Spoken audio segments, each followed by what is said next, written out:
Patay ang isa ka lalaki matapos nga ginluthang sang wala pa makilala nga mga sospek sa iya mismo nga puloy-an sa banwasang Ibahay sa probinsya sang Aklan.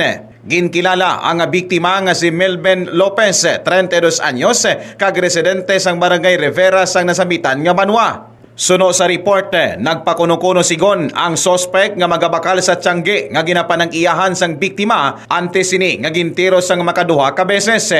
Bangod sini, nagangkon sang tama sa nga pagbaril sa iya nga tiyan kag butkon ang biktima nga nanging kabangdanan sang iya nga hinali nga kamatayon.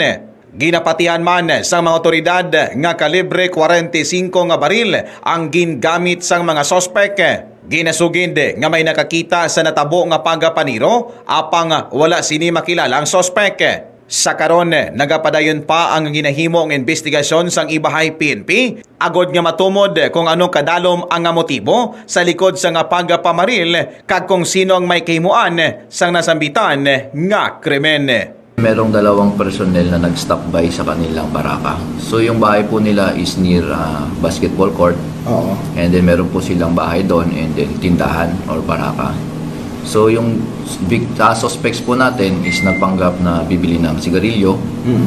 And then hindi po siya kilala ng misis ng ating biktima. So tinanong niya po kung taga saan.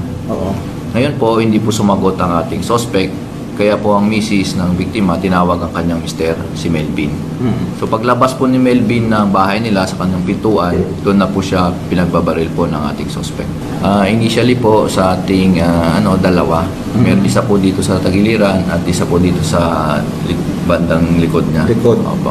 And after that, nag-conduct po tayo ng follow-up operation sa possible arrest ng suspect but negative pa rin po yung result natin and until now we're conducting investigation pa rin about sa motive ng shooting incident na ito. Balita iya sa probinsya Itaklan.